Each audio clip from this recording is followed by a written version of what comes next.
Solitária. Terceira parte. Solitárias. Quarto de empregada. Levei um tremendo susto quando ouvi a voz de Eunice na cozinha. Quanto tempo! Minhas paredes tremeram, pois foram muitos anos velando o sono dela e de sua filha Mabel. Sei que eu, no fundo, não era um quarto. Eu era uma solitária. Exatamente. Uma prisão, um lugar destinado a apartar do mundo e do restante dos viventes. Sou tão pequeno, mas sei também que consegui abrigá-las como nenhum outro cômodo da casa. Por estar muito consciente disso, a voz de Eunice me encheu de alegria e saudade, mas igualmente de melancolia. Saco de lixo. Todo quarto de empregada é próximo à grande lixeira da casa, porque está sempre no fundo do profundo do imóvel. Nós, os quartinhos, estamos sempre perto dos odores da vida das pessoas que não nos habitam. Perfume francês, patê de fígado de pato, vinho caro, trufas, papel higiênico, absorventes, suor. Quase tudo era deles. Eunice e Mabel moravam dentro de mim, mas não eram as donas da casa, e quem era proprietário da casa nunca me habitava. Nem mesmo passava do limiar da porta. Por vezes, podia sentir bons cheiros vindo da cozinha. Outras horas, o mau hálito vindo dos sacos pretos perto de caçambas de plástico, que eu achava muito parecidas com bocas e gargantas que tragavam o que ninguém queria. Descartáveis. Ela chegou com aquele jeito carinhoso de sempre e foi logo se apresentando para Luzia, a moça que agora me habitava com mais frequência. Luzia não vivia aqui da mesma forma que Eunice e Mabel viveram. Os tempos mudaram, e como Dona Lúcia não queria pagar direitos trabalhistas, contratava seus empregados em dias alternados para que não houvesse vínculo empregatício. Nunca entendi isso muito bem. Eram tão ricos, por que não? O fato é que a moça chegava, trocava de roupa, deixava seus pertences no armário e partia para as tarefas. Orgânico. Vez ou outra, Luzia vinha com o pequeno Gilberto. Qual a mãe que trabalha e que nunca precisou levar o filho junto para o serviço? Ele enchia o ambiente de alegria. Dizem que o riso de uma criança pequena espanta o diabo. Olha, se o demônio existe, isso deve ser verdade, porque não há nada mais cheio de verdade, pureza e encanto. Eu ouvia suas brincadeiras, aquelas de garoto que brinca sozinho, imaginando mundos. E o mundo era ali, nos limites das minhas paredes. Já estava acostumado, pois Mabel fazia a mesma coisa quando era pequena. Reciclados. O mundo imaginado por Mabel era diferente daquele idealizado por Gilberto. Bem diferente, mas algumas coisas eram iguais. Eu queria poder abraçá-los de verdade. Mas há como um quartinho como eu abraçar sem sufocar? Acho que consegui em um dia de temporal, quando a menina Mabel estava com muito medo do escuro desta casa enorme, e também quando a garota Irene estava com muita cólica e querendo um lugar escondido para sentir livremente aquela dor no ventre que às vezes vem quando o sangue feminino desce. Coitadinha. Era apenas a terceira ou quarta vez na vida que ela estava sentindo aquele incômodo. Vi como ficou aliviada de não estar com o uniforme manchado de vermelho. Por falar em conforto e útero, acho que fui um para a Mabel quando o dela se contraiu tanto, mas tanto, que impediu que ela fosse mãe criança. Eu vi. Catando papéis. Mabel saiu dessa casa com vaga numa das melhores universidades do país, mas isso não basta para se manter num curso que exige dedicação em tempo quase integral. Ela deve ter precisado trancar a faculdade algumas vezes. É quase certo que sua caminhada tenha sido bem mais acidentada que a de Camila ou mesmo de Bruninho, com todas as suas limitações. Eu me orgulho de ter sido casa para aquela menina. Ela é muito tinhosa. Quando quer uma coisa, traça um plano, uma reta. Eunice, do seu jeito, também. Acho que as duas erraram em se demorar tanto por aqui. Bem, é difícil julgar. A vida não é fácil para uma mulher como Eunice, sem qualificação e desempregada. O que faria? Poderia catar papéis, talvez. Ela se sentia muito interrompida e encarcerada. Acompanhei cheio de orgulho e emoção quando Mabel começou a ensinar a Eunice algumas coisas. Acho que foi depois que a mãe de Eunice morreu. A menina pegava uns livros na pilha, que já tinha formado uma pequena torre no canto perto da janela, e lia com e para a mãe. Um dia Eunice leu em voz alta para Mabel um trecho que me deixou constrangido. 2 de novembro. A coisa que eu tenho pavor é de entrar no quartinho onde durmo, porque é muito apertado. Para varrer o quarto preciso desarmar a cama. Elas pararam a leitura do dia nesse ponto, porque Eunice molhou as páginas daquele livro. Quarto de despejo, com seu pranto. Acontece que existem prisões e prisões, mas existe uma que não tem nenhuma grade e nenhuma parede. Acho que era dessa cadeia da alma que João Pedro sempre quis se livrar. Aquele garoto. João não aceita correntes. Nunca aceitou. É um milagre que o Jurandir esteja conseguindo se aproximar da aposentadoria vivendo com ele neste prédio. Mentira. Eu sei porque Jurandir preservou sem um emprego. Invisíveis. João saiu do Golden Plate para cuidar da vida fora daqui. Ele teve de se virar para arrumar dinheiro. E, ao contrário do que todo mundo imaginava, não se meteu em nada ilegal. Ele vivia sempre por aqui porque, entre outras coisas, trabalhava como entregador. Horas e horas em cima de uma moto. Jurandir não se conformava, mas João não deixava que ninguém traçasse o caminho por ele. Vez ou outra rendia o pai na portaria para tirar mais um dinheiro extra. João era como muita gente por aí, como muitas que ocupam quartinhos como eu, ou seja, estão em muitos lugares, fazendo muitas coisas ao mesmo tempo, mas são tratadas como invisíveis e dispensáveis. Mabel seria médica. Imagina se ia namorar um entregador de pizza? Ela, eu sei, não ligava, mas ele achava que isso pesava. Acompanhei enquanto ela e Cacau estudavam juntos aqui. Achava que faziam um casal bonito, mas faltava alguma coisa. Faltava a labareda que vi uma vez entre ela e o João. Mas como nem só de fogo se vive, vi também como ela e Cacau entrelaçaram as mãos e construíram um amor. Aquilo foi belíssimo. Mabel e Cacau, que casal poderoso eles formariam.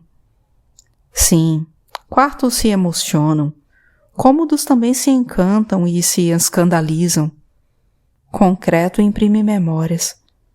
A sala contou para o quarto, que contou para o corredor, que contou para a cozinha, que me contou. Os ouvidos das paredes escutaram tudo. O que aconteceu com o filho de Luzia era fácil de entender, principalmente para nós, que abrigamos a intimidade que julgam não estar à vista de ninguém. Todos viram e escutaram quando Gilberto começou a chamar pela mãe e a aborrecer Camila, que não quis tomar conta da criança depois que a campainha começou a tocar e as meninas foram chegando, prometendo uma festa animada. Eunice seria naturalmente acionada por ela, mas estava muito ocupada com as panelas quentes.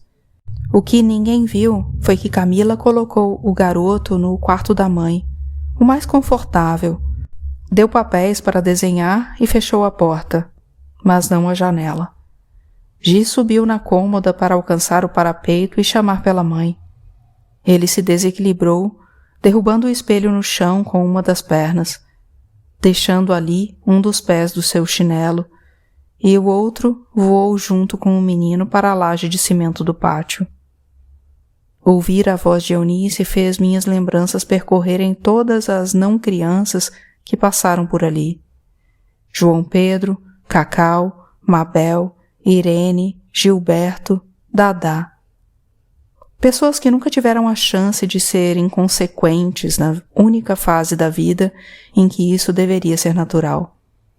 Dona Lúcia e seu Tiago, e não só eles, tratavam Camila como criança quando era criança e igualmente depois que já não estava mais na infância havia muito tempo. É curioso reparar como algumas pessoas nesse mundo não têm direito à meninice. Quando ainda mal se sustentam em cima das pernas, são vistas como adultas, enquanto outras serão para sempre garotas e garotos. Em geral, as primeiras frequentam quartinhos, como eu. Camila abandonou um menino de 4 anos sozinho em um cômodo fechado e com as janelas abertas no 10º andar. Dona Lúcia faria de tudo para que ela não assumisse as consequências de seus atos, para que a filha continuasse para sempre, eterna e irremediavelmente criança. Eunice permaneceu sentada na mesa da cozinha e mergulhada em seus pensamentos. A policial e um colega se aproximaram dela dizendo que queriam fazer algumas perguntas de praxe. Eu via a silhueta de Dona Lúcia atrás deles, mas de frente para Eunice na divisa do corredor. Até que o homem pediu gentilmente que ela os deixasse a sós. A mulher perguntou a Eunice o que tinha acontecido, o que tinha visto. Ela, então, apontou para as panelas e os muitos utensílios espalhados pela cozinha, informando que estava ali para fazer a comida, que estava atrasada pela falta de paio, alho, cebola e louro, ingredientes que Luzia tinha saído para comprar. Por fim, falou que não tinha condições de saber exatamente o que tinha acontecido na sala e no quarto. Mas Luzia pediu a alguém para tomar conta do menino? Foi a senhora? Eunice acusou o golpe.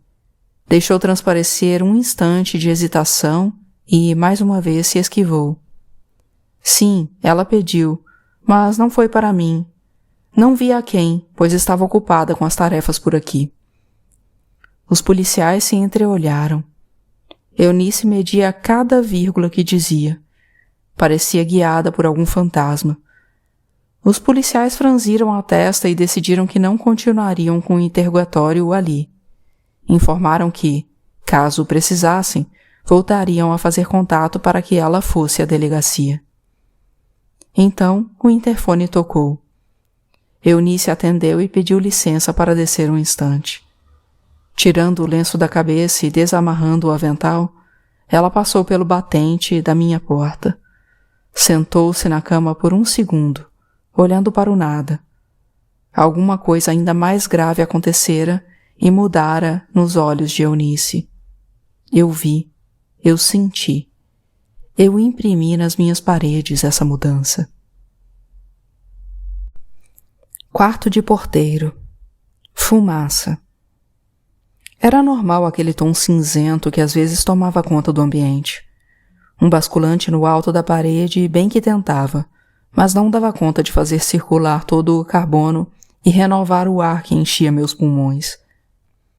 Em edifícios como o Golden Plate, uma casa de porteiro típica é irmã da garagem. Para quem entra, é a primeira porta fechada que encontra. Para quem sai, a última. Quero ver quem vai calar a minha boca. Eu vi. Motor roncando. Alguém dava partida num carro do lado de fora, e João Pedro, do lado de dentro, estava irado, socando minhas paredes. A noite caiu e a tragédia no prédio foi parar nos telejornais. Deu tempo de Jurandir chegar ao Golden Plate, que ainda tinha policiais interrogando testemunhas. Convocada pelo noivo, Eunice entrou com um ar cansado e preocupado. Ele e Cacau, que também tinha acabado de chegar da faculdade, estavam na sempre difícil tarefa de conter João, que via e pressentia a montagem de uma história para atenuar culpas. Eu vi quando Dona Lúcia subiu. O menino já tinha caído. Ela quer esconder a filha. Vão tentar de tudo para culpar a própria mãe do garoto. Dona Eunice, isso não pode ser, não pode. João, do jeito dele, é um cara que briga por justiça. E o jeito dele, na maioria das vezes, é desastrado. Isso é o que sempre apavorou o pai. A cegueira que toma conta do filho quando vê algo que julga muito injusto. Quantas vezes vi Jurandir acordado, preocupado com o futuro dele, aflito para que não se metesse em confusão. Mais fumaça. Cacau tinha asma e João, crises alérgicas. Jurandir tinha descoberto algumas complicações cardíacas. 20 anos de gás carbônico servido na sala de jantar cobraram seu preço. A aflição daquele momento começava a deixar João sem ar. Quando os meninos eram mesmo meninos, Cacau era o que conseguia tudo na lábia. Sabia tirar um sim de dentro do não com muita habilidade. Um mestre desde pequeno. E assim conseguiu tudo o que quis do pai e dos moradores do Golden Plate. Caso Jurandir não tivesse sabido orientar muito bem, certamente Cacau poderia se tornar alguém muito perigoso com aquele poder todo de manipulação. João nunca teve paciência para tanto papo. Ele era muito direto e prático. Às vezes é preciso ser assim. Os dois se completavam. Um amaciava e o outro batia. Cacau se encontrou cedo, desistiu da engenharia e seguiu para uma tal de relações internacionais. João estava demorando, mas no dia da morte de Gilberto, acho que finalmente encontrou o rumo. Querido, se você usar toda essa sua vontade de fazer o certo, vai acertar muito na vida. Agora, se continuar socando parede, o máximo que vai conseguir é dedo quebrado. Cano de descarga. Freio. As palavras de Eunice tiveram o poder de fazer João parar de se bater no espaço tão minúsculo do pequeno apartamento. Jurandir queria saber, com calma, tudo o que tinha acontecido. Apesar do cansaço, ela começou a contar como as coisas sucederam no 10º andar. Sob os olhares atentos de Jurandir e Cacau, e com o João, de cabeça baixa e punhos cerrados, como que tentando conter tanta raiva. Finalmente chegou quem estava faltando, Mabel. Ela vinha do hospital onde estava fazendo residência. Oh, como tinha virado uma mulher bonita, charmosa, interessante, uma médica. Fazia anos que eu não a via. Ela deixou o Golden Plate no dia da comemoração do vestibular para nunca mais voltar. Na noite em que brigou com Dona Lúcia, dormiu aqui. Ela no sofá da saleta, Jurandir e Cacau no beliche do quarto. Gente, mãe! Dona Eunice começou a soluçar imediatamente. João também. Ele já chegou lá sem vida, informou Mabel. Quadro de chaves. Alarme da porta. Como todo meio do caminho que se preze, ninguém chega aos carros sem passar por aqui. Ouvimos um burburinho de vozes e automaticamente todos ficaram calados para tentar decifrar o que estavam dizendo do lado de fora. A cena que se seguiu entre a porta da casa do porteiro e a da garagem eu vi pelo meu basculante semiaberto. É isso, Dona Lúcia. Por isso não dá para abrir nossa casa para essas moças virem trabalhar com criança. É complicação na certa. A culpa não é de vocês e é um absurdo esse imbróglio todo. Imagine, vocês, pessoas tão distintas, numa delegacia. Contem comigo. Sou testemunha. A gente só queria ajudar a moça, Sr. Feitosa. E agora estamos sendo acusados nem sei de quê. O tom de Dona Lúcia era de lamento, respondendo ao general Mingau a autoridade do prédio. Mabel abriu a porta com um gesto brusco. A senhora não tem vergonha nessa cara? Nem saber de quê? Não é hora disso, Mabel. Quando vai ser hora de dizer o que essa mulher precisa ouvir, Jurandir? Por favor, filha. Por favor, digo eu, mamãe. Uma mãe acaba de perder seu filho por conta da negligência e da arrogância dessa família. Mas sou eu quem tem que ser razoável? Ah, agora você se importa com a maternidade e morte de crianças? Mabel olhou para a ex-patroa da mãe com uma expressão de ódio como eu nunca tinha visto nos olhos daquela menina. Agora uma mulher consciente da intencionalidade das palavras e dos atos. Dona Lúcia lançou o raio para o trovão de João explodir. O general gritava chamando Mabel de metida besta, de pé rapada. E aí até Cacau, que costuma ser mais frio, esquentou. Eunice e Jurandir empurraram os jovens para dentro do apartamento. E era Mabel agora quem mais parecia um bicho enjaulado. Ronco de motor, pneu cantando. Aquela atmosfera sufocante, meio cinzenta, com a qual já estavam acostumados, pareceu adensar. Eu poderia encaixotar blocos daquele gosto de guimba, de cigarro não fumado, que escapava de veículos caros, que não eram menos tóxicos que qualquer outro. Lá fora, berros de jovens chegando alcoolizados de alguma festa, alheios aos dramas que se desenrolavam no edifício naquele dia triste ou em qualquer outro. A gritaria invadiu o ambiente e quebrou o silêncio sepulcral que tomava conta desse quarto de porteiro. Quem aqui vai falar? Os 5 se entreolharam. Pareciam decidir não o destino de Camila, mas se poderiam ou não dormir tranquilamente nos próximos anos de suas vidas. Camila, sua família, Luzia e as testemunhas daquele dia nefasto se viram em um inferno, envolvidos com jornalistas, polícia, advogados e uma polêmica enorme. Não teve viagem. Camila foi impedida de sair do país até o término do inquérito. O caso caminhava com muitas reviravoltas, mas em poucos meses os tempos seriam outros. Horas sombrias cobririam o mundo.